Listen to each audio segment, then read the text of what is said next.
Bonsoir et bienvenue à notre émission. Nous avons le plaisir de nous retrouver encore une fois à l'occasion de notre émission du jour. Et nous pouvons déjà démarrer cette émission dans des conditions que vous connaissez.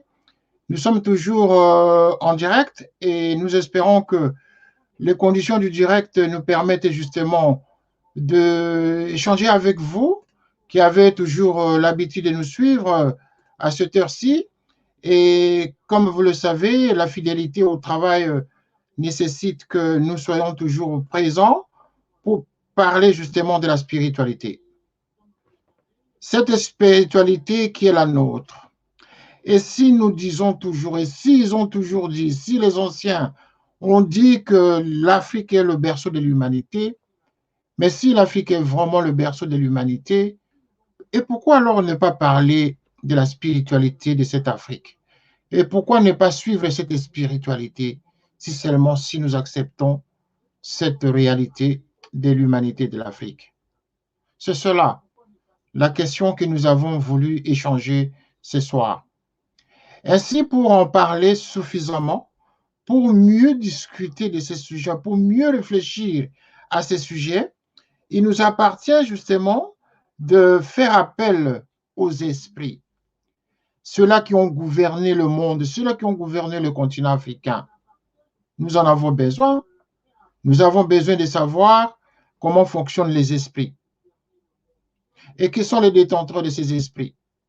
Oui, c'est de notre devoir parce que nous sommes africains et il est de notre devoir justement de le savoir. C'est notre responsabilité.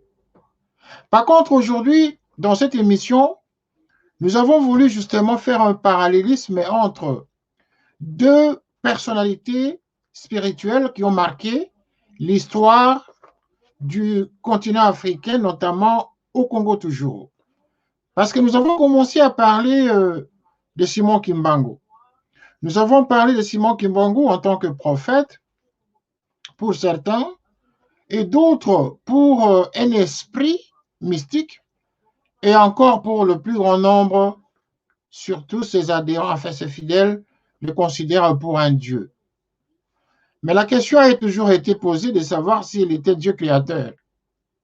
Ou il était quel Dieu? Dieu avec un grand D ou Dieu avec un petit d? C'est ça la question. Chacun sa croyance et chacun sa compréhension, et donc la question reste intacte. Mais pendant que nous étions en train de discuter et de diffuser cette émission, de faire des réflexions à ces sujets, voilà qu'un autre groupe de croyants d'une autre spiritualité nous contacte, pas plus tard que hier, pour nous dire que, bon, voilà, monsieur René, nous vous suivons depuis un certain temps, nous sommes en RDC. Mais est-ce que vous savez qu'il y a une autre spiritualité au Congo concurrente à Simon Kimbangu? Voilà le mot qui était sorti. Une autre spiritualité concurrente à Simon Kimbangu. Une autre spiritualité pas antagoniste, mais complémentaire pour d'autres. Mais simplement, ils insistaient sur le fait que Simon Kimbangu n'était pas le seul à avoir été considéré comme étant l'envoyé de Dieu. Je dis bien, l'envoyé de Dieu pour venir sauver l'humanité, notamment l'homme noir du joug colonial. C'est comme ça que notre conversation a commencé. Et lui de me dire, bon voilà, avez-vous déjà entendu parler de Papa Mpandi? Aucune idée. Et donc, il m'a dit, nous sommes également une spiritualité. Papa Pandi, c'est une grande spiritualité dans le bas Congo qui a également été visitée par des anges au cours d'une rencontre dans un bateau qui était mobilisé pendant plus de 3 mois dans un lac, et que ces anges-là étaient là justement venus pour le rencontrer parce qu'il était l'élu de Dieu. C'est lui qui devait justement recevoir ce message des anges pour libérer l'homme noir. Mais néanmoins, dans son message, Papa Pandi en question, le message était toujours d'amour, le message de recommander aux gens de suivre ses enseignements. Parce qu'il disait que je n'ai ni parents, ni femme, ni enfant, ni frère, ni sœur, mais je n'ai que ceux. Je ne suis qu'avec ceux qui suivent mes enseignements, ceux qui suivent mes pas, n'est-ce pas, et toutes les recommandations destinées pour la libération de l'homme noir. Voilà, Papa Pandi, qui restera aussi une grande spiritualité. Et ce Papa Pandi, là je le dis justement à l'intention de ceux qui ne connaissent pas le Congo, ceux qui n'ont pas l'habitude d'aller au Congo, ceux qui n'ont pas encore entendu parler de cette spiritualité, qu'au côté de Simon Kimbangu, il y a un autre aussi qui s'appelle Mpandi. Et lui viendra dire, confirmer qu'effectivement, lui, il vient après Simon Kimbangu, mais je suis aussi venu pour sauver le peuple noir. Et que Simon Kimbangu n'était pas le dernier comme prétendent certains, notamment ceux qui disent qu'il est Dieu. Alors nous avons voulu justement faire un petit rapprochement, une petite comparaison entre les deux personnalités, entre les deux esprits, entre les deux spiritualités. Parce que le pandisme, c'est également une religion. Donc, comprenez que quand on entre déjà dans la religion, le langage commence à prendre une autre dimension. Mais hélas, nous ne pouvons que faire avec. Et donc, lorsque nous avons discuté avec les fidèles de cette église, le pandisme, voici ce qu'ils nous disent. Ils nous disent, en termes de comparaison, c'est que pour eux, Simon Kimbangu était, il appartenait justement, il a été formé d'abord en tant que catéchiste de l'église protestante. Simon Kimbangu était formé. Il était formé pour enseigner la parole de Dieu. Il a même reçu une Bible, n'est-ce pas, par le révérend Génix de l'époque de l'église protestante. Le révérend Génix, qui aurait donné la Bible à Simon Kimbangu et qui a formé Simon Kimbangu. Voilà un Dieu qui est venu, mais on doit le former à enseigner la parole de Dieu. Papa Mpandi, lui, fut formé par le révérend, un doyen de l'église de l'époque, l'église protestante toujours, de Sonabata, au Bas-Zaïre, enfin au Bas-Congo. Voilà Papa Mpandi. Lui aussi, il était formé par les doyens de l'église protestante. Et il deviendra grand prédicateur de cette église protestante. Il finira par rejoindre, finalement, parce qu'il y a eu des dissensions, des incompréhensions, avec le révérend Peter Fredison, qui était son formateur.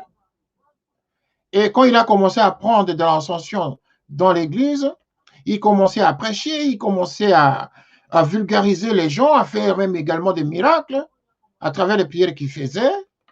Il était obligé de quitter et rejoindre l'armée du salut.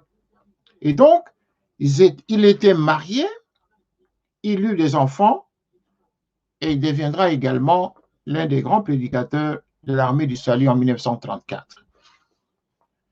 Et voilà. Le plus grand miracle dont on nous parle, pour parler de Mpandi par rapport à ce qu'il a fait, c'est que Dieu va lui envoyer un message. Il va recevoir un message des anges.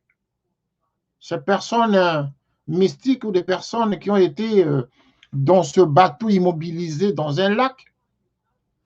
Le bateau fut mitraillé en 1919. Donc, cette histoire, c'est une histoire qui apparaît en 1919. Et donc, ce bateau qui était immobilisé dans le lac en 1919 par les soldats colons belges, le bateau a été mitraillé, mais le bateau n'était pas atteint par les colons.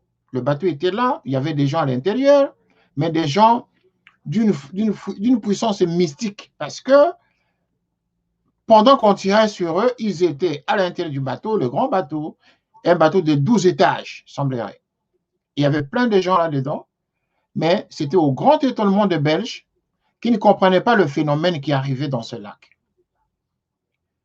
Et donc, ils tentèrent de le faire disparaître par d'autres moyens magiques. Les Belges avaient leur magie. Ils ont tenté par tous les moyens de combattre les esprits, de combattre justement ce bateau avec son équipage qui avait une autre force, mais ils n'y arrivaient pas. Ils n'y arrivaient pas. Et donc, dans le lac Ntanga, et c'était donc à Kibambi, dans le Bas-Congo, cet événement du bateau. Le bateau restera au milieu du lac pendant 3 mois, dit-on, jusqu'à la venue du jeune Mpandi. Le jeune Mpandi n'était pas là pendant que cet événement arriva. Il était dans un autre village, semblerait. Et donc, ce bateau, pendant tout ce temps, était en train d'attendre leur personne élue, l'élu. Et, comme le village en parlait, le jeune Pandi va arriver dans son village, accompagné donc de son père finalement, qui va lui dire que non, vous savez, dans ce village, nous avons un événement chez nous. Nous avons ici à côté un bateau, plein de gens à l'intérieur, dont on ne peut pas distinguer, mais qui sont en train de prier, qui sont en train de chanter. Ils ne font que chanter. Et le bateau, on a tout fait pour le faire disparaître, mais le bateau est toujours là. Et qu'est-ce qu'il va faire? Son père va lui dire, non, allons visiter comme tout le monde. Lui aussi est parti visiter, voir l'endroit parce que c'était un grand événement à l'époque. Et donc, ils arrivent avec son père et par une petite distraction, le père se rend compte que son fils n'est plus à côté de lui. Et il ouvre les yeux et il constate que finalement, par une certaine force extérieure, son fils Mpandi se retrouve dans ce bateau par un effet mystique. Il se retrouve dans le bateau, accompagné au milieu de ces éléments mystiques, de ces personnes dans le bateau, et qui étaient en train de l'acclamer. L'acclamèrent en disant que voici notre élu. Et donc, jusqu'à la venue donc, du jeune Pandi, qui était accompagné de son père, il va arriver et il sera donc applaudi par ces éléments mystiques qui vont déclarer tout haut, voici celui dont nous avons besoin, l'élu de notre choix. Le jeune Pandi est l'élu du choix, de ces éléments, de ces personnages, de ces anges. C'est comme ça qu'ils vont nous dire plus tard que ce furent des anges. Et donc, Pandi a reçu le pouvoir de ces anges de parler de Dieu. Bref, il s'agit là de la plus grande manifestation divine. C'est ce que le village a dit, c'est ce que tous les colons de l'époque ont constaté, et ça crée des remue-ménages justement dans la communauté, jusqu'à ce que donc Mpandi va finalement avoir des problèmes même avec les colons de l'époque. Alors, Simon Kimbangu dans ces conditions, il est vrai que Mpandi va se retrouver également avec Simon Kimbangu en question dans l'église du salut, l'armée du salut. Mais la réflexion que nous devions faire ce soir, c'est d'établir une corrélation, un rapport, une étude, une réflexion parallèle entre les deux personnalités. Le style de prière, la manière de prier, la manière de chanter était la même. Mais est-ce que les deux personnalités étaient vraiment des dieux? C'est là où se trouve un autre débat. Mpandi, jusqu'à aujourd'hui, a des adeptes. Au Bas-Congo, Et les kimbanguistes le savent. Il a aussi des enfants. Lui aussi, il a une descendance. Alors, ici, la question, c'est de savoir si le pandisme égale au kimbanguisme. Est-ce que nous pouvons considérer le pandisme au kimbanguisme? Est-ce que Kimbangu était le dernier prophète ou le dernier envoyé de Dieu? Parce qu'ici, nous découvrons Pandi qui dit, lui, il était le dernier envoyé de Dieu et qui a été même visité par ses anges qui étaient dans ce bateau mystique pendant 3 mois jusqu'à ce qu'il arriva et le recevra, et il sera reçu par ses anges dans ce bateau. Nous sommes au 21e siècle ici. Nous sommes au temps des gens qui réfléchissent. Nous sommes au temps des gens qui ne supportent plus les anecdotes, des légendes. Le temps des légendes est déjà révolu. Le temps de discours, de rêves est déjà révolu. Les rêves sont destinés encore aux enfants, mais pas aux adultes quand même responsables. C'est à nous de nous poser des questions. Il est vrai que nous avons une spiritualité. Il est vrai que nous avons des croyances. Il est vrai que nous avons notre culture. Il est vrai que nous avons notre pensée, nos croyances. Mais attention, dans la spiritualité, il n'y a pas que la sainteté. Dans la spiritualité, il y a tout ce qui va avec. Dans la spiritualité, vous avez la sorcellerie, vous avez les magiciens, vous avez les guérisseurs, vous avez l'esprit des démons et vous avez également l'esprit de Dieu. C'est ça, c'est tout cet ensemble que l'on appelle spiritualité. Mais de quel côté on est? Et qui est le vrai spirituel? Qui est le vrai spirituel? Qui nous amène à la vraie spiritualité? Et de quelle spiritualité dont nous parlons? Quelle spiritualité ces ancêtres pratiquaient? Est-ce que parce qu'ils ont fait des miracles pour avoir prêché la parole de Dieu, qu'ils deviendront des dieux? C'est là la question. C'est-à-dire que nous revenons à la case départ. Parce que l'épisode Impani nous interpelle, nous a interpellés. Moi, personnellement, j'ai été interpellé, je m'étais dit, avant d'aller plus loin, je vais en parler. Cet homme, Mpandi, est le dernier sauveur après Simon Kimbangu. Voilà ce qu'ils nous ont dit.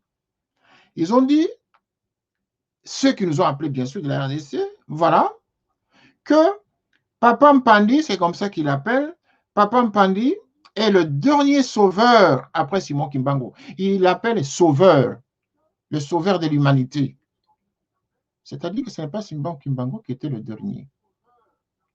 C'est-à-dire au-delà de tout ce que nous avons entendu ici, au-delà de toutes les dispositions spirituelles, toutes les dispositions que nous entendons, tous les discours qu'on nous fait bombarder, Simon Kimbangu, c'est le dernier prophète, le dernier Dieu, tout ce qu'on nous a dit, Dieu, blablabla. Mais nous avons Pandi ici qui dit, il est le dernier sauveur de l'humanité après Simon Kimbangu. OK? Et donc, le 23 novembre 1919, 1919 apparaissait ce bateau, c'est le jour où il va rencontrer ses anges. Ils appellent ces gens qui étaient à l'intérieur des anges. Parce qu'il était le seul à y entrer par les moyens mystiques. Il était aux côtés de son père qui était parti avec lui pour aller visiter et voir le fameux bateau qui a fait 3 ans dans ce lac. Azadi Sanga.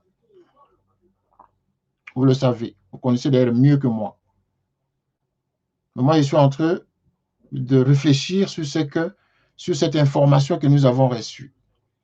Et du coup, comme nous sommes en train de réfléchir sur la spiritualité, c'est un sujet justement qui accompagne justement le Simon Kimbangu.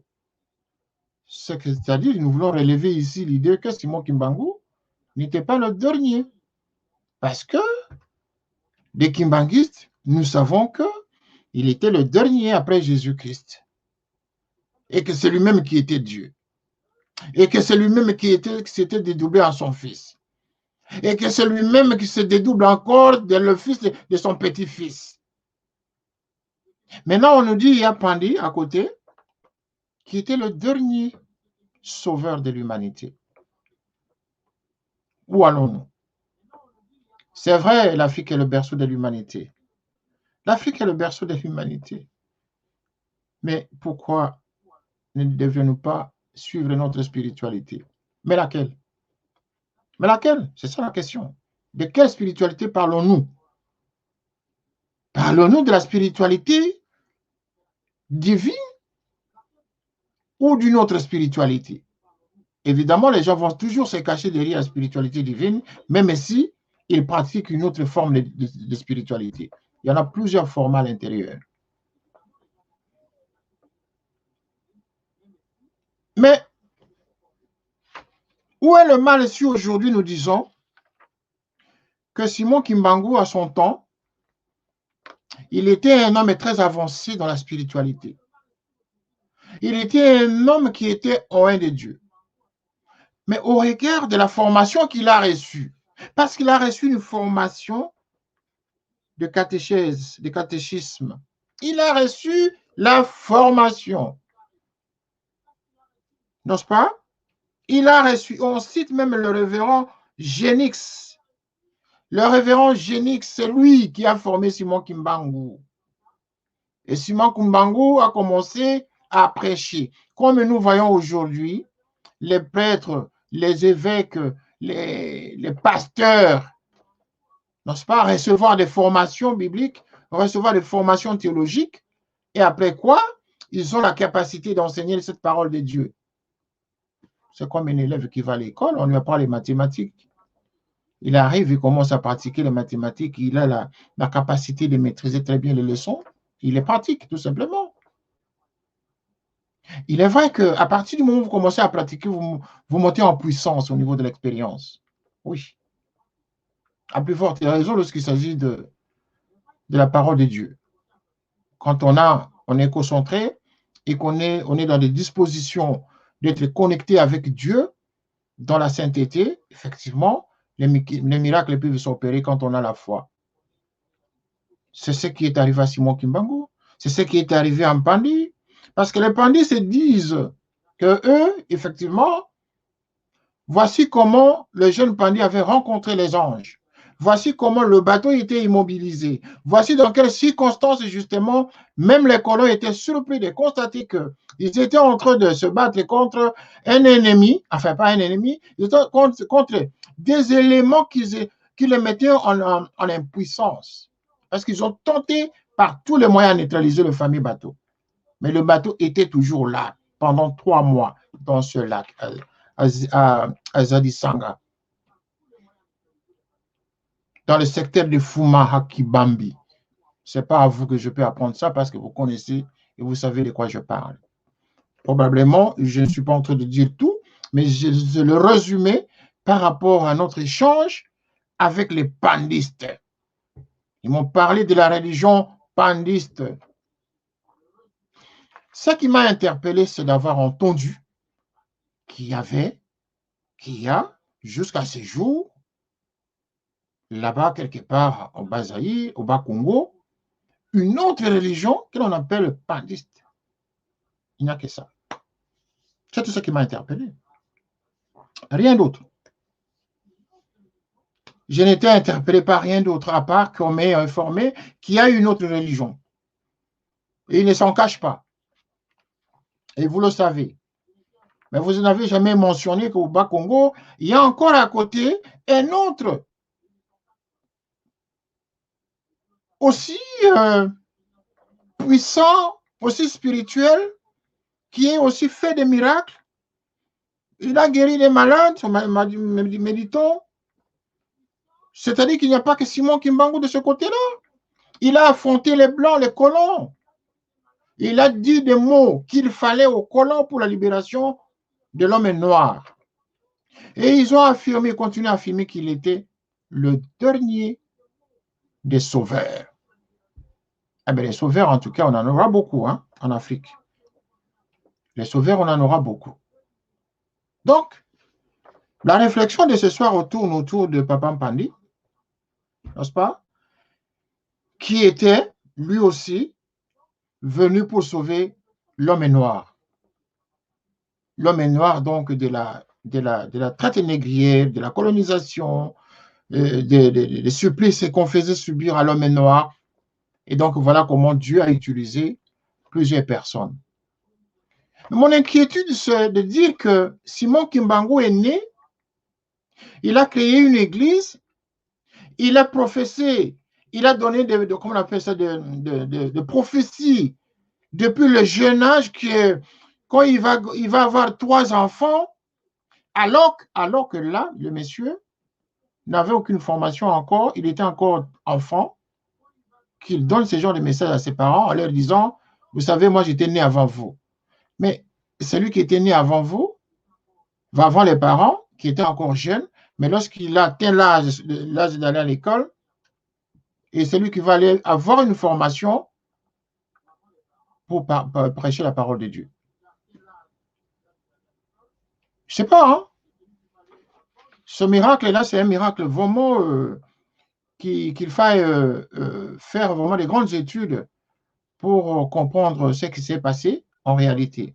Mais moi, ça m'a mis dans des conditions d'étonnement de constater qu'il y avait un Papa Mpandi et qui était, lui, le dernier sauveur. Moi, mon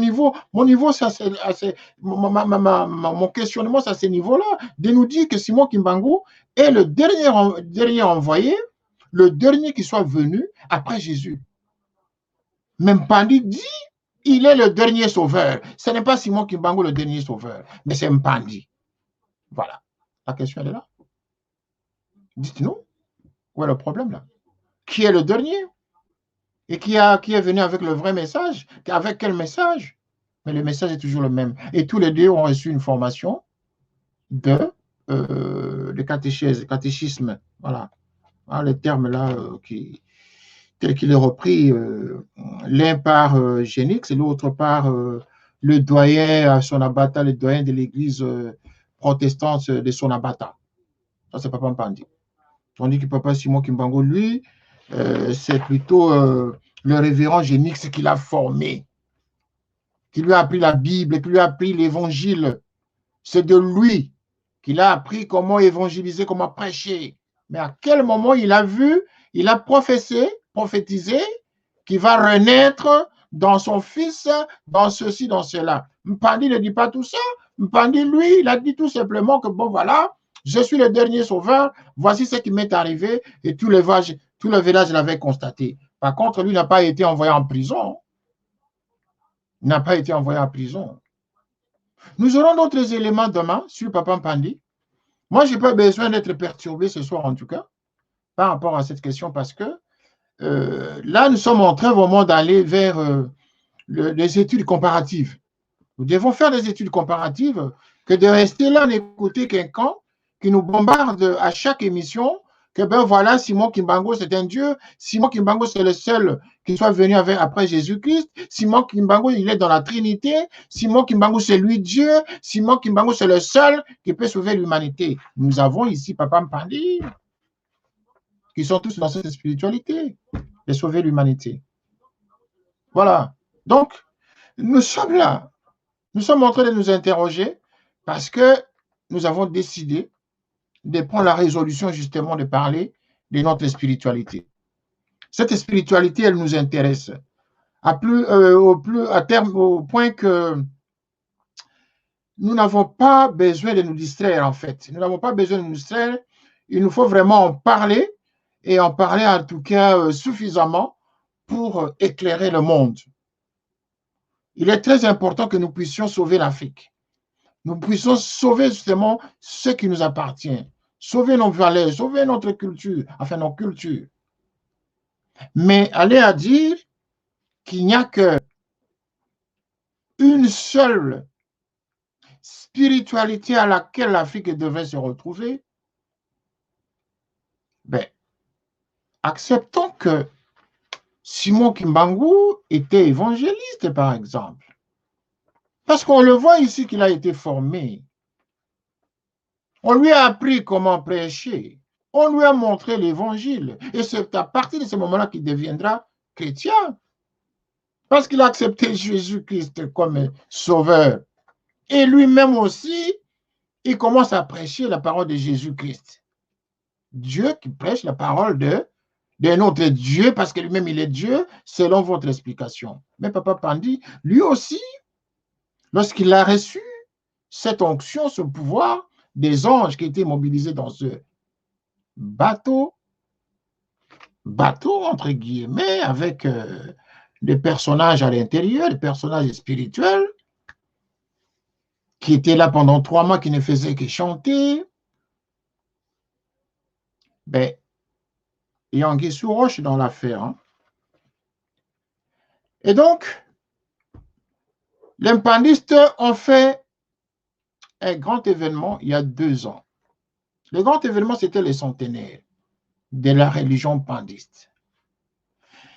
La religion pandiste, comme je l'ai dit tout à l'heure, a été, n'est-ce pas, enfin, parce que le Papa Pandi en question a reçu ces anges. Les anges, il est entré en contact avec les anges le 23 novembre 1919.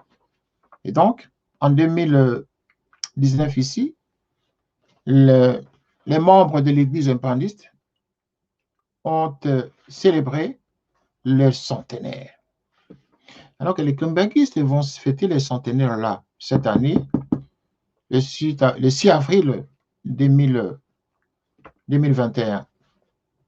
100 ans. Ça sous-entend que Mpandi avait commencé avant Simon Kimbangu. Ça sous-entend que Mpandi avait commencé avant Simon Kimbangu. Dieu, mais il y a un autre sauveur qui est venu, mais après lui, mais qui a commencé l'œuvre de Dieu avant lui. Vous allez me dire, non, c'est les plans de Dieu, c'est le secret de Dieu, personne ne peut justifier. Oui, d'accord, mais nous sommes en train d'analyser les faits. Qui est Mpandi et qui est Simon Kimbangu? Voici la question d'aujourd'hui. Qui est Mpandi et qui est Simon Kimbangu? Qui a commencé l'œuvre de Dieu avant? Qui est qui dans cette affaire-là? Kimbangu et Pandi. Lequel est le vrai Dieu de l'humanité? Lequel? Qui est le vrai Dieu de l'humanité? Le vrai Dieu de l'humanité entre les deux. Nous n'allons pas ouvrir le téléphone ce soir. Nous avons voulu seulement réfléchir. Si vous avez une question, vous envoyez votre question. Nous allons partager ensemble. Mais vous réagissez par texto. Demain, nous allons ouvrir le téléphone. C'était juste pour introduire cette réflexion des comparaisons entre les deux personnalités, entre les deux personnages, entre les deux esprits. Enfin, je ne sais pas moi comment on peut les qualifier. Hein? Entre des dieux ou des évangélistes ou deux prophètes ou je ne sais pas, parce que l'autre a vu les anges, lui ont parlé. L'autre ont dit non, il était d'abord Dieu lui-même. Bon, alors qu'il a reçu un enseignement, il a été formé. Voilà pourquoi nous ne pouvons pas prendre le téléphone aujourd'hui, parce que nous risquerions d'être distraits. Parce que nous sommes en train de faire une émission qui permette aux gens très loin, en dehors du Congo, à comprendre ce qui se passe autour de Simon Kimbangu. Parce que tout ceci va avec Simon Kimbangu, en fait. Nous ne le disons pas pour dénigrer ni pour diminuer, non. C'est parce qu'il y a ces différentes informations qui parcourent autour. Voilà pourquoi il faut qu'on en parle. Mais ne prenez pas ça mal. Parce que certaines personnes parmi vous ont la particularité de mal interpréter les faits, les propos, et nous voulons vraiment soulever des comparaisons. Parce que même au temps de Jésus, hein, il y a eu d'autres qui sont partis, qui sont sortis, n'est-ce pas? Après, il y avait eu les musulmans, les Mohamed, tout ça. Il y a eu des comparaisons. Tout le monde voulait savoir qui était qui. Lui, il avait dit non, il était venu après Jésus, d'accord. Et maintenant, c'est Simon Kimbangu qui viendra ou encore après Jésus, le dernier. Et voilà Mpandi, lui, qui dit non, je suis le dernier sauveur. Alors là, nous aurons le dernier sauveur à tout moment. Donc, c'est ça. Notre réflexion, c'est ça. Kimbangu et Mpandi, lequel est le vrai Dieu de l'humanité? Parce qu'à voir la manière dont Les mpandistes célèbrent leurs activités de prière. Ce n'est pas loin de l'église kimbangiste, hein. C'est la même chose en tout cas. C'est la même chose. Nous entendons des éléments qui vont nous envoyer et nous allons les diffuser parce que on ne peut pas diffuser les éléments à la télé sans autorisation. Si bien que, vous savez, ce que nous diffusons ici va non seulement dans les réseaux sociaux, mais également ça passe à la télévision. Tel que vous avez votre écran à la maison, ça passe à la télé. Et donc, il y a des droits de diffusion qui sont recommandés généralement dans certaines régions du continent. Et surtout, au niveau de la production, nous devons d'abord avoir des autorisations justement pour diffuser certaines vidéos des producteurs. Donc, nous attendons, lorsqu'ils vont nous donner des vidéos, nous allons les balancer. Ce sont des vidéos, vous devez les connaître. Mais à notre niveau, ici, nous ne pouvons pas balancer des éléments si nous n'avons pas les autorisations nécessaires. Voilà.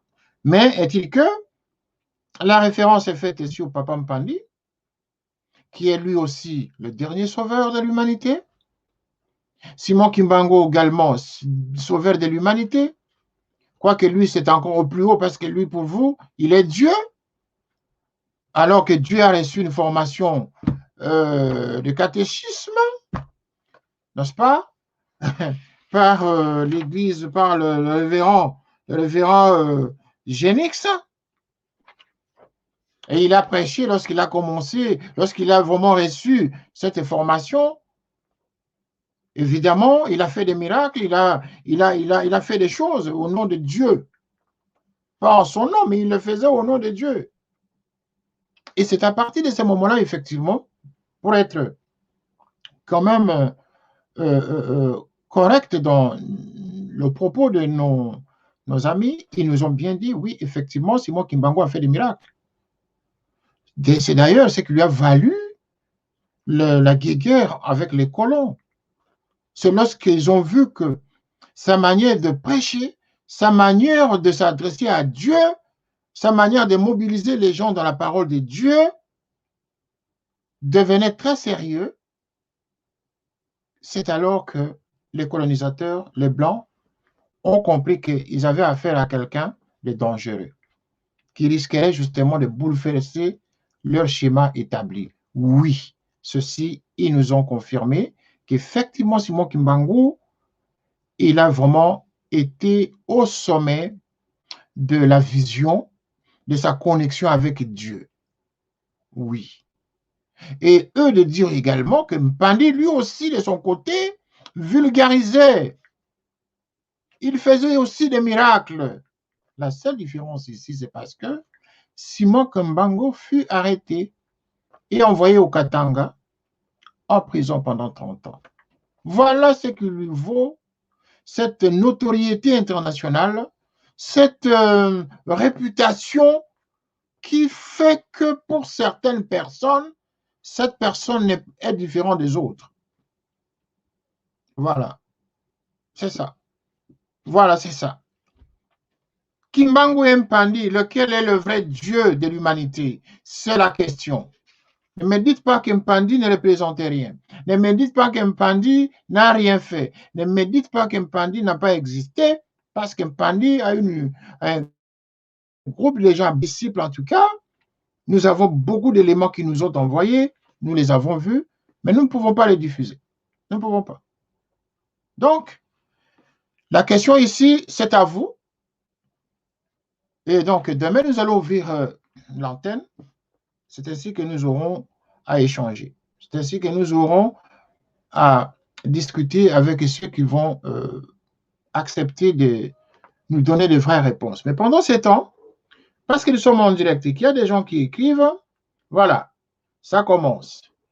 J'ai beaucoup de... Papa Mpandi n'est qu'un disciple de Kimbangu. Voilà. Kimbangu est le seul et l'unique sauveur pour nous. Bah, ça, c'est pour vous. C'est pour vous. C'est pour vous, mais pas pour l'humanité. Hein? Voilà. Vous dites que Kimbangu est le seul et l'unique sauveur pour nous, vous, c'est-à-dire pour un groupe de gens. Pendant que Mpandi, ici, dans le texte, dans les enseignements des autres, c'est que Mpandi est le dernier sauveur de l'humanité. C'est ça. Mais qui est qui, là, finalement? L'autre dit ceci, voilà. Comme Papa Pandi, il existe aussi Simao Toko, qui est un autre puissant disciple de Kimbangu. Bon, il existe également André Matsuana, pardon, André Matsua, un autre disciple puissant de Kimbangu. Papa Pandi, Congo Kinshasa, Simao Toko, Congo Angola, et André Matsua, Congo Brazza, sont tous les disciples de Kimbangu. Ok, bon, voilà. Le problème est là, hein. Quand on est disciple, c'est-à-dire que vous dépendez de votre maître. Alors qu'ici, Mpandi, lui, il a eu sa révélation à sa manière par la rencontre avec ces ovnis qui étaient dans ce bateau, n'est-ce pas? Qui lui ont donné ce pouvoir ce pouvoir divin, voyez-vous? Alors, dire qu'il était le disciple de Simon Kimbangu, bon, bon, on verra bien ce que ça va donner dans l'avenir. Papa Pandi, Congo, Kinshasa. Bon, voilà, je venais de dire ça. Voilà, le dernier, bon, voilà, et notre texte ici nous dit, oui, bon, voilà, nous, le monsieur dit ceci, mais en tout cas, monsieur René, nous connaissons Simon Kimbangu, point barre. Les histoires là, des Pandi, tout ça, ça risque de nous apporter une autre confusion. Nous restons avec Simon Kimbangu. Mais voilà, c'est un problème de compréhension, un problème de choix. Et voilà, il dit, oui, nous ne voulons pas entendre parler de la confusion autour de Simon Kimbangu. Est-il que Simon Kimbangu est Dieu? Voilà. Oui, je ne dis pas le contraire, monsieur. Moi, je ne suis pas en train d'affronter Je ne suis pas en train d'apporter, comment on appelle ça, chercher à créer la contradiction. Je n'amène pas la contradiction dans l'affaire. J'aimerais seulement on est en train seulement de réfléchir pour chercher à comprendre qui était qui. C'est tout. Vous dites qu'il était son disciple. Bon. Les autres disent les choses autrement parce pour être disciple, je dois venir, je dois être illuminé par la personne qui m'apprend le b à bas d'un sujet, qui m'apprend comment marcher dans un domaine, dans une discipline. Oui, là, je peux être votre disciple. Je peux être vraiment votre apprenant. Oui, mais ici, la notion d'Mpandi, qui est reçu de manière mystique, accompagné de son père, il est allé visiter ce bateau que tout le monde dans le village, même les colons, n'avaient pas les moyens de combattre. Tandis comme par hasard, il va avec son père pour aller voir comme tout le monde. Et c'est comme ça qu'il disparaît de manière mystique, alors qu'ils étaient là avec son père. Et il se retrouve dans ce bateau, de manière mystique. Et il voit qu'il est avec eux. Tout le monde voit que c'est Mpandi qui est là dans le bateau, avec les gens en question, qui ne faisaient que chanter, et qui acclament. Ils acclamèrent et dire que il est notre élu. Voilà. L'élu de nos choix. Voilà. C'est ça le mot, hein. Il s'agit donc de la plus grande manifestation divine. Ces personnes qui étaient là, c'était quoi? Des anges? Des démons? C'est pas moi? Mais en tout cas, ça ne pouvait pas être des démons. Et donc, ils disent que non, il s'agit de la plus grande manifestation divine. Mais attends, en quoi il est disciple de Simon Kimbangu là? En quoi? Parce que déjà, lui, il fête les cinquantenaires, il commence son œuvre. Il commence son œuvre le 23 novembre 1919. Simon Kimbangu n'a pas encore commencé. Simon Kimbangu a été formé par Genix, n'est-ce pas? Le révérend Genix de l'église protestante. Et il a commencé à prêcher, comme tous les pasteurs d'aujourd'hui. Et Pandi, lui aussi, a été formé par le révérend Peter Ferdison là, n'est-ce pas? C'est comme ça que j'ai entendu quand j'écrivais les notes. Ferdison, de l'église protestante à son abbata. Le doyen de l'église protestante à son abbata, qui était M. Peter Ferdison, quelque chose comme ça.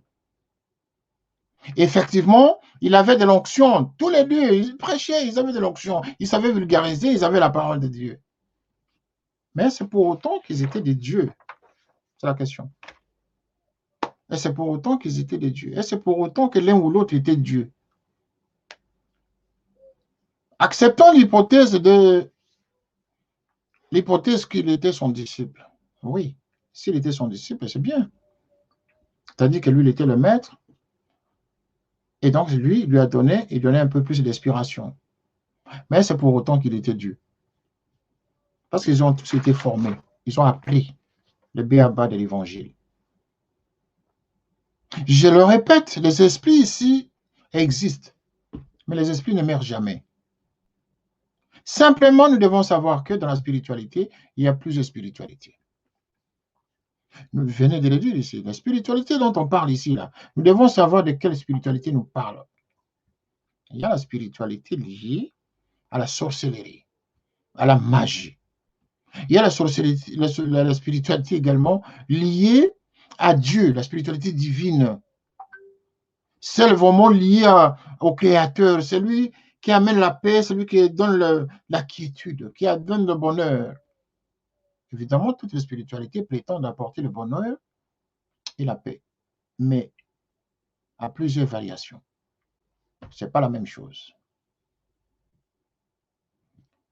Alors, à vous donc de nous envoyer vos questions, à vous de pouvoir réfléchir là chez vous, de nous enseigner également et de nous dire de manière courtoise en tout cas comment ceci était possible. Kimbangu et Mpandi. En quoi Kimbangu, c'est lui le maître et Mpandi le disciple.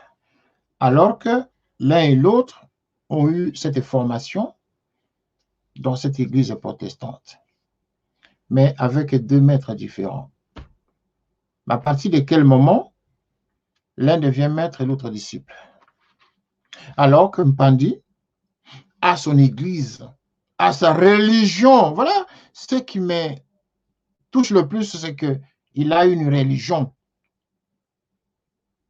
La religion pandiste, le pandisme plutôt, dans le secteur de Fuma à Kimbambi, dans le Bas-Zaïre.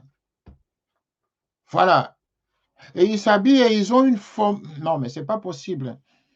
Les gens nous reprochent de parler des termes, d'utiliser les termes de secte, de parler des termes pour eux qui sont des termes réducteurs, mais ce ne sont pas des termes réducteurs en tout cas, mais c'est la connotation que ça donne. Et nous cherchons à trouver le mot juste pour coller au constat que nous faisons de ce groupe. Dès lors qu'on parle de religion, vous savez tout ce que ça signifie une religion. Une religion, ça devient une religion. Dans la religion, il y a plusieurs règles qui entrent en jeu. L'Esprit de Dieu est partagé en deux. Parce que ça devient une religion. Ça devient le kimbanguisme. Et tout ce qui termine avec isme, il y a une certaine exagération dans le principe isme. Consultez le dictionnaire, vous verrez. Et vous le savez, d'ailleurs, je ne vous apprends pas. Kimbanguisme, pandisme, isme,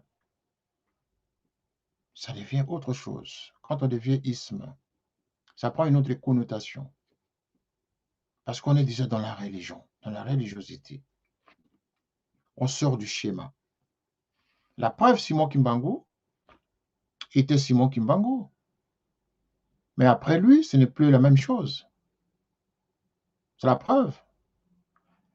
Et donc, ce soir, nous avons voulu parler de Mpandi, expliquer à nos amis africains, ceux qui ne connaissent pas cette spiritualité, cette religion au Congo, mais c'est une religion qui côtoie le kimbanguisme, qui sont ensemble dans la même contrée, mais qui ne sont pas ensemble. S'ils étaient tous des dieux, s'ils étaient dieux, ils seraient ensemble. Je ne vois pas la raison d'avoir le kimbanguisme à côté et le kimbanguiste est à côté. Si c'était vraiment Dieu là, les deux là, il serait un. Déjà, vous dites qu'il était son disciple. Ça dit tout. Il était son disciple. Et s'il était son disciple, et qu'il fait encore une église, il crée encore une religion à lui. Concurrent, une église. Non, mais ce n'est pas possible. Je suis le disciple de mon maître, mais j'ai créé mon église, ma religion à moi, pour concurrencer, mais nous vivons dans la même contrée, mais nous sommes. Mais attendez, là, c'est que nous sommes avec Dieu ou nous sommes avec nous-mêmes? Moi, je pense qu'ici, là, nous sommes avec le charnel. Alors, les frères kimbanguistes et les frères pandistes, nous sommes ici pour réfléchir. S'il y a des pandistes qui nous écoutent, écrivez-nous, donnez-nous vos avis, donnez-nous vos éléments, donnez-nous d'autres informations qui puissent nous permettre d'enrichir cette réflexion que nous faisons sur la spiritualité. Voilà. Je vais terminer cette émission dans 2 minutes, dans 3-4 minutes. Je vais terminer. En attendant, justement, je vais vous lire quelques réactions ici qui nous arrivent. Voilà. Voilà. Bonsoir, chers journalistes. Je pense que le peuple Congo est un peuple choisi par Dieu et que le territoire Congo est l'une des terres promises. En effet, chers frères, en effet, vous dites juste. C'est la raison pour laquelle nous avons commencé par l'affirmation qui dit si l'Afrique est le berceau de l'humanité, c'est comme ça que nous savons. D'une part, on dit l'Afrique est le berceau de l'humanité dont la gâchette se trouve au Congo. C'est-à-dire le démarrage de l'Afrique, c'est le Congo. Mais si cette Afrique-là est le berceau de l'humanité, alors pourquoi ne pas suivre la spiritualité africaine et celle qui est au Congo? C'est-à-dire que la spiritualité congolaise et la spiritualité du Congo seule est capable de déclencher le développement de l'humanité. C'est tout ça que ça veut dire. Cette spiritualité à l'intérieur du Congo, seule est capable de sauver le monde. Mais tant que nous sommes dispersés, tant que nous sommes distraits, mais les esprits nous observent parce que les esprits ne meurent jamais. Mais c'est à nous de prendre conscience que c'est nous. Je ne sais pas si vous avez suivi l'émission d'hier, l'émission Géopolis, que nous avons fait hier en direct pendant plus d'une heure et demie avec le docteur Azani, qui est stratège en géopolitique et en politique internationale. C'est un stratège. Et donc, vous avez entendu comment il a parlé de la RDC. Alors qu'on devait développer l'actualité d'au moins 4 pays, il dit qu'il va commencer par la RDC parce que c'est le pays que je porte dans mon cœur. Parce que c'est de là que l'Afrique doit se développer. Et donc, du haut de mon intelligence, je ne peux pas commencer à parler de notre pays. Je commence par la RDC. Parce que tout est là. L'humanité peut être sauvée par la RDC. Et lui qui n'est même pas congolais. Qui n'est même pas congolais. Il nous a consultés juste pour analyser la situation géopolitique du continent. Si vous avez suivi cette émission, vous auriez entendu, vous auriez compris l'importance que les autres donnent au Congo. Que nous-mêmes Congolais, que les Congolais eux-mêmes ne comprennent pas qu'ils étaient assis sur une mine d'or dans tous les domaines, spirituels, économiques, politiques, intelligence humaine, sociale et tout. Mais nous sommes responsables de la déchéance de nos potentialités. Nous-mêmes, les Congolais, c'est tout. Les Kimbangu, les esprits de Kimbangu sont là. Les Mpandi dont nous parlons ici, les esprits sont là. Les esprits de tous nos ancêtres africains et congolais sont là, au Congo. Mais c'est à nous de les propulser, c'est à nous c'est à nous de nous en approprier, alors que nous les rejetons. Alors que très loin, en tout cas, on nous envie. On envie le Congo dans tous les domaines. Nos amis entiers le disent. Les Jamaïcains le disent. Les Haïtiens le disent. Ils le disent dans les grandes conférences. Ils parlent du Congo. Vous allez voir un Haïtien ou un Jamaïcain, je vous dis, avec leurs locks là, quand ils fêtent leurs événements sur la traite négrière, et un Jamaïcain te parlait du Congo, il n'a jamais été au Congo. Te parlait de Lumumba, il n'a jamais vu Lumumba. Te parlait de Simon Kimbangu, mieux qu'un Kimbanguiste, mais c'est un Jamaïcain qui ne parle que l'anglais. Mais quand il te parle de Kimbangu, tu te dis, mais attends, est-ce que je rêve? Ça veut dire que l'esprit de Kimbangu est dans le monde, est dans les cœurs, est dans les esprits du monde. Mais cet esprit-là, nous sommes à côté, nous sommes en train de le balancer. Mais c'est pourtant, nous nous sommes entrés, nous ne balançons pas, nous ne faisons pas balader l'esprit. C'est nous-mêmes qui sommes en train de graviter autour de l'esprit à ne pas nous contrôler, tout simplement. C'est nous qui sommes égarés autour de l'esprit. Nous ne savons pas comment maîtriser cet esprit. C'est une spiritualité riche que nous ne savons pas conserver, tout simplement, alors que les autres nous envient. Vous comprenez ça? C'est ça. Quand on parle de nos pères spirituels comme ça, c'est pour que nous puissions éveiller les consciences, éveiller les gens. Pour que les gens se réveillent tout simplement. Pour que nous prenions tous conscience. Sortir des querelles, sortir des incompréhensions et se dire, tenons-nous main dans la main, avançons, parce que nous avons quelque chose de très cher à sauvegarder et à protéger. Voilà comment l'Afrique va s'en sortir. Parce qu'ils ont laissé le testament, ils ont laissé le message, ils ont laissé l'ossature qu'il fallait tout simplement conserver pour faire avancer les choses, pour la sauvegarde de l'humanité. Mais nous sommes restés juste des théoriciens sans avoir la capacité de transformer la théorie en pratique. Nous sommes juste dans le parler, nous sommes juste dans des grandes théories philosophiques et religieuses, mais lorsqu'il faut agir, lorsqu'il faut montrer que Simon Kimbangu a dit qu'il faut aimer ton frère, il faut vraiment l'amour, lui donner l'amour que tu te donneras à toi-même, c'est là que nous sommes devenus des démons. Nous ne sommes plus capables de pratiquer les préceptes, les enseignements de Simon Kimbangu qui a dit « aimez-vous les uns les autres ». Ça ne suffit pas seulement de dire qu'il était Dieu. Ça ne suffit pas de dire que c'est le dernier, c'est lui seul le sauveur. Non, ça ne suffit pas, parce qu'il le sait qu'il est le sauveur. Mais toi qui il a révélé cela, qu'est-ce que tu fais? Question mark. Qu'est-ce que tu fais?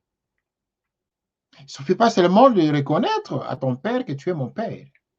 Prouve que tu as la reconnaissance de ton père. Qu'est-ce que nous demandons à nos enfants à la maison? D'obéir. Nous demandons tout le temps aux enfants d'obéir et d'écouter. Tout parent aimerait que ses enfants réussissent. Tout parent aimerait que ses enfants écoutent. Soient disciplinés tel que nous avons été formés. C'est la même chose. Lui qui est au-delà de sa divinité, de sa sainteté, voudrait que nous écoutions ce qu'il a dit. Chers amis, je finirai par être un pasteur kimbanguiste, mieux que ceux qui sont en train de jazzer en distrayant les gens, justement, avec une spiritualité aussi riche dont les autres nous envient. Revenons dans le droit chemin et sauvegardons nos acquis. Il est très important. Nous avons parlé d'Mpandi, Papa Mpandi, n'est-ce pas? Les pandistes, la religion pandiste, ce n'est pas pour diminuer Simon Kimbangu ni pour élever l'autre, mais c'était juste que nous avons eu cette, comment on appelle, nous avons eu cette information de l'existence d'une autre spiritualité, d'un autre personnage qui s'est comporté de la même manière que Simon Kimbangu. Et nous faisons juste le rapprochement. Le reste, chacun va tirer ses propres conclusions. Alors, voilà, une réaction qui dit ceci. Ce titre n'est juste pas opportun pour toute la majestuosité extraordinaire qu'esquisse la personne. Donc, la personne de Simon Kimbangu, c'est ça? Le charisme et l'œuvre Kimbangu à ce jour. Papa Kimbangu se relaye de tout peuple de la terre. L'autre dit ceci, de là, le peuple Congo, par le canal de nos pères spirituels, a la mission d'enseigner le Kimuntu dans toutes les autres nations. En effet, c'est bien dit, mon frère. Vous le dites, c'est si bien. C'est ça, cette philosophie-là, que nous devrions justement garder, que d'entrer justement dans des conflits, d'entrer dans les incompréhensions. Voilà une telle philosophie que nous devions tous enseigner. Ramenons les choses dans l'ordre. Sinon, les esprits Kimbangu, les esprits de Mpandi finiront par nous frapper un jour. Et nous allons payer, chacun selon son niveau, selon le péché qu'il a commis, selon l'attitude qu'il a adoptée face justement à cette spiritualité et à ce message, et surtout aux enseignements qu'ils ont laissés. peu importe la manière dont chacun va se comporter. Mais l'essentiel, c'est de garder cette spiritualité et de la protéger. Il n'y a que ça. Alors, pour terminer l'émission, en tout cas, je vous remercie. Nous n'avons pas voulu faire le débat ce soir parce que nous avons voulu tout simplement vous révéler à l'attention justement des autres Africains qui commencent à s'intéresser à cette émission. Croyez-moi, il y a beaucoup de gens qui nous appellent ici. Parfois, on est fatigué de répondre au téléphone, mais les mails, nous vous recommandons de nous envoyer des mails. À travers les mails, nous pouvons vous répondre, mais le téléphone, souvent, c'est très compliqué. Très compliqué, vraiment. Depuis qu'on a commencé l'émission, beaucoup de gens nous appellent de partout pour comprendre justement la spiritualité africaine et surtout ce dont nous parlons sur le Kimbangu, sur la spiritualité Kimbangu. Donc, je vous remercie, en tout cas, pour terminer cette émission, en vous disant tout simplement que nous sommes ensemble. Continuez toujours à regarder cette émission. Envoyez-nous toujours vos suggestions, vos commentaires, en tout cas. Ça va nous édifier. Et ça va vous édifier également si nous parvenons à faire un bon travail. Tout en espérant effectivement que l'esprit Kimbangu demeure avec vous tous et pourquoi pas avec nous qui sommes ici dans ce studio de Télé Saturne. Et nous espérons que nous allons nous retrouver demain pour réfléchir encore une fois. Mais aimons-nous les uns les autres. C'est là les grands principes de Simon Kimbangu, qui est le père spirituel de l'humanité. Merci d'avoir suivi cette émission. C'est votre frère, humble serviteur René Kitoko. Merci, à demain.